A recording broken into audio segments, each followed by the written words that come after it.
On the weekend of May 26, 2012, a Miami man, under the influence of a bizarre batch of bath salts, proceeded to attack and devour the face of a 65-year-old vagabond. When approached by police, weapons drawn, he did not stop until he was shot to death. The victim survived, though his current condition is under speculation. Since this report, several more have begun to develop, police and news officials calling it a trend of drug-induced superhuman strength.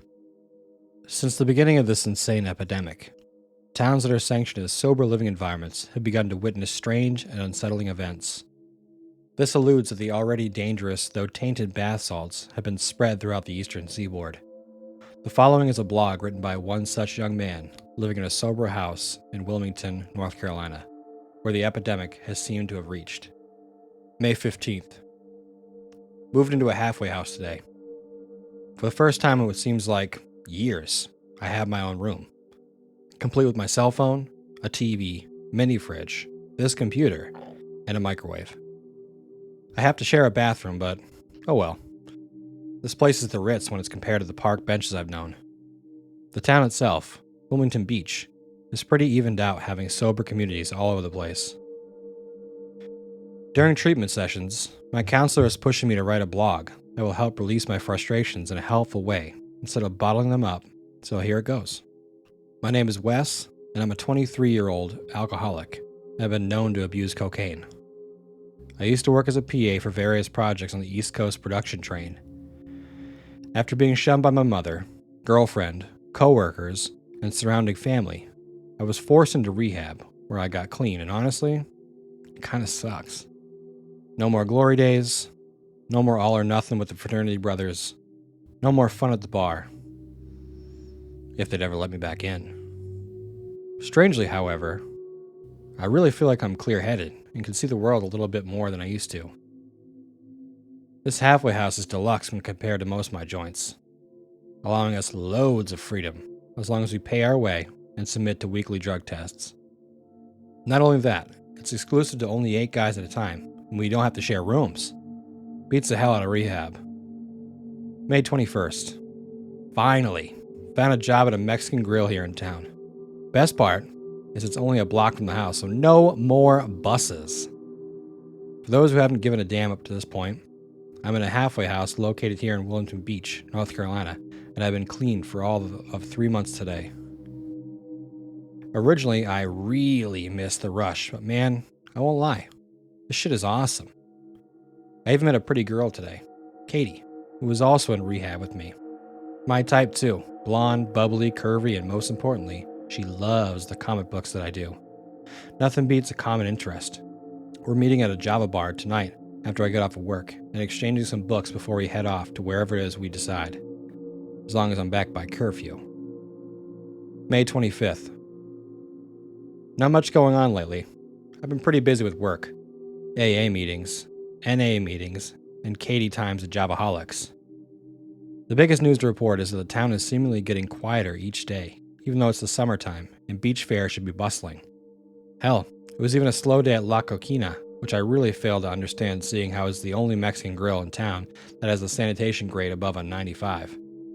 Going to walk Katie home after Javaholics, and we'll see if it livens up. May 28th.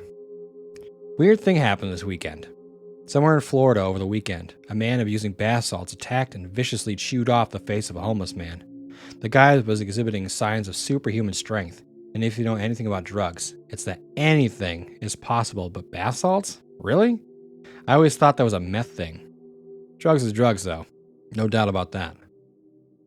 After the NA meeting tonight, we discussed the possibility that the drugs were explicitly tampered with and something else got into his system that induced the superhuman strength. A theory the older cats tried to dismiss as silly. Katie's kind of scared about this, though, since we live in a community that is not only half sober, but is also more than half abusing. I told her I'd protect her. May 29th. Official Freakout Day. Whatever the hell is going around that's making addicts super freaky cannibals made its appearance here tonight. Across from Javaholics is an actual bar that is usually swarmed with the darker crowds of Wilmington, a day and night contrast to our humble establishment. A crazy bumbling crackhead we all No usually heads for that bar at night to score, but tonight he came to ours and rushed into our bathroom, locking himself in and began going nuts inside, beating the walls, smashing the toilets and sink, as well as nearly breaking down the old English oak door. The owner evacuated the building, and we watched as police came in, escorted him outside to a cruiser. He was covered in oily black filth, vomit, waste, and what we thought was blood. The worst case of mania I think any of us have ever seen. Damn shame too. That guy was actually kind of nice. One of my housemates, Perry, was talking with our house monitor, Chaz, tonight about the whole thing, and Chaz, being a paranoid kind of guy, called in someone else to take his shift. I'm worried he's relapsing. May 30th. Today was one for the books. So much crap happened today, and I seriously feel like sneaking out tonight to find a Happy Meal to curb my anger. I must not, though. I owe it to myself not to. Here's a list of bullshit that bombarded me today. 5 of the guys in the house were discharged, 3 from relapsing, and the other 2 just wanted to leave from fearing the influence. A trend that is highly uncommon here in this facility. Another trend that follows up on this is that usually people are lined up out of the door to get into this joint, but only one was admitted. My new best friend and fellow comic book enthusiast, Mario. Only Mario, Perry, and myself, and another regular named Matt remain. The meetings were called off for the day, letting everyone recover from the incident at Javaholics. We were instead directed. Since last night, 3 more incidents have broken out across Wilmington. One in particular, sadly, was Chester, Chaz Boyle, our former house mentor. Unlike the other 2, however, he disappeared. Who I thought was my ex-girlfriend, Emily, showed up today. She was concerned, as was my mother, apparently. Both of them wishing for me to come home. I was like, bitch, are you serious? No phone calls, no letters, no nothing, for months, and now you give a shit? Fuck off. I doubt the urge to use will ever be as strong as it is right now because of them. She and my mom are staying at the Hilton of Front Street, and I doubt they're leaving until they convince me to. One of the last mentors remaining has been talking to me about it, and says he wouldn't blame me for getting the hell out because he feels like things are only going to get worse. I told him I wouldn't because for the first time in my life, I feel like I actually have a home. Perry, Mario, Matt, and myself hung out in my room tonight and talked things over. Matt's rehab lover, Jessica, snuck in as usual, but unusually, the gravity around her is rather lax, seeing as how the mentors apparently aren't paying attention to the cameras in the house. No women rules, blah blah blah. Matt and Jessica have decided to leave together this weekend and invited me and Katie to come as well. I respectfully declined, though I truly do miss Katie and haven't heard from her all day. Jessica made an effort to comfort me, telling me that she is at the house in bed missing me too. All I can say now is, when shit start hitting the fan, it's funny how real it looks when you're clean and sober. May 31st, 2:30 a.m. I sit here awake, unable to get back to sleep knowing just how wrong things are right now. We all woke up to the sounds of a fight in the office next door. Mario and Matt came out of their rooms, running out to see what happened. When they approached the building, all they could see was tonight's mentor, Billy, fighting with Chaz, who was out of his mind and incoherent. Matt managed to knock him unconscious with a toolbox before he was able to choke out Billy. The paramedics showed up and took off with him before Billy suddenly up and left himself, leaving us here all alone. He didn't even bother calling anyone else to take over. He just left. The rest of us have been sitting in our rooms, wondering just what in the fuck to do now. Perry is gone now too, having been picked up by an old drug dealer friend of his in sheer desperation of moving on somewhere. Mario is in a room calling a friend of his, which worries me because he says he's getting a gun from him.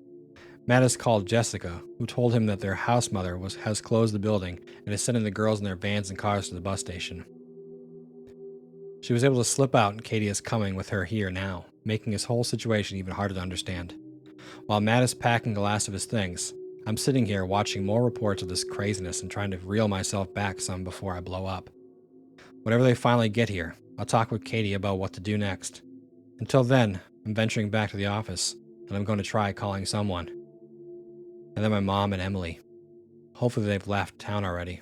If not, I'll have even bigger problems. 3:45 a.m. Back from the office. It's a fucking mess in there. The phone was destroyed in the struggle as I assumed that Billy was going to walk somewhere to get help. I can't help but wonder why he didn't use a cell phone. Jessica and Katie finally showed up. as did Mario's friend who I really do not like. This jackass, Daniel, is the kind of scum people at rehab call a critical enabler. He sold Mario not one, but two, but three guns. 3 fucking guns in an all-out halfway house. I'm sure they're also using, as they've yet to come back out of his room. Funny enough, Mario gave 2 of the guns to me and Matt, though I declined to carry a weapon after what happened back in Durham. He still left it on the kitchen table, and Matt put it in my room after he and Jessica disappeared into his room. Katie is on the phone with her parents. I feel like I should call Emily and my mother, but I cannot bring myself to make them worry about me any more than I have already, for I am now worried about myself. The news is talking now about a local beach fire being attacked by a group of crazed addicts. I was about to talk to the others into remaining here for the night, so that tomorrow on the day we can assess things outside better. Jessica's car is packed with her things and Katie's, who are all still trying to talk me into going. I find it pointless now, as I'm sure the situation is being put under control by police. If we've caught up in the middle of this anyway, we're toast. At least here we may be able to hold out for a while, so I'm attempting to talk the others into staying so we can better fortify the house and try surviving this way. I'll remain by the computer and document everything I can in the hopes that something or someone might know that we're okay and scared. That is all. If anyone from the WTC Treatment Center or Wilmington Beach Police Department gets us, just know that myself, Catherine Young, Matthew Dennis, Jessica Stahl, and hopefully Mario Chavez are okay and not using. We are at the Launch House 4, off of Market Street in downtown Wilmington. We should be okay for now.